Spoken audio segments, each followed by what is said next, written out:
بھارت کے غیر قانونی زیر قبضہ جموں کشمیر میں کل جماعتی حریت کانفرنس کے وائس چیئرمین غلام احمد گلزار نے کہا ہے کہ بھارت مقبوضہ علاقے میں گزشتہ 4 سال سے جاری بھارتی فوجی محاصرے، انسانیت کے خلاف گھناؤنے جرائم اور مذموم سازشوں کے ذریعے کشمیریوں کی حق پر مبنی جدوجہد آزادی کو کمزور کرنے میں مکمل طور پر ناکام رہا ہے۔ غلام احمد گلزار نے سری نگر سے جاری ایک بیان میں کہا کہ کشمیریوں کی بے مثال ثابت قدمی، بہادری اور جرأت مندی نے بارہا ثابت کیا ہے کہ ان کا جذبہ حریت غیر متزلزل اور ناقابل تسخیر ہے۔ انہوں نے 5 اگست کو مقبوضہ علاقے میں مکمل ہڑتال اور دنیا بھر میں احتجاجی ریلیوں کی اپیل دہراتے ہوئے کہا کہ یہ بھارت اور عالمی برادری کو واضح پیغام دینے کے لیے اہم وقت ہے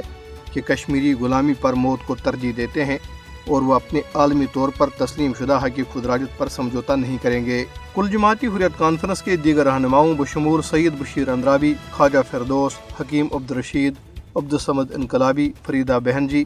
اور جنید الاسلام نے سری نگر میں جاری اپنے بیانات میں اس بات پر افسوس کا اظہار کیا کہ 5 اگست 2019 کو دفعہ 370 کی منسوخی کے بعد سے بھارت نے 10 لاکھ سے زائد اپنے قابض فوجیوں کی تعیناتی کے ساتھ جموں کشمیر کو ایک بڑی جیل اور حراستی کیمپ میں تبدیل کر دیا ہے۔ انہوں نے کشمیری عوام سے اپیل کی کہ وہ بھارت کے غیر آئینی اقدامات کی مذمت کے لیے 5 اگست کو یوم سیاہ کے طور پر منائیں۔ Communist party of India Marxist کے سینئر رہنما محمد یوسف تارگامی نے میڈیا سے گفتگو کرتے ہوئے اس امید کا اظہار کیا ہے کہ بھارتی سپریم کورٹ جو دفعہ 370 کی منسوخی کے خلاف دائر عرضداشتوں کی سماعت کر رہی ہے، جموں کشمیر کے عوام کو انصاف فراہم کرے گی۔ لیفٹیننٹ گورنر منوج سنہا کی قیادت میں بھارتی قابض انتظامیہ نے کشمیریوں کی املاک غیر کشمیری ہندوؤں کو دینے کے لیے جموں میں تقریباً 200 فلیٹس کی چابیاں بھارتی شہریوں کے حوالے کی ہیں۔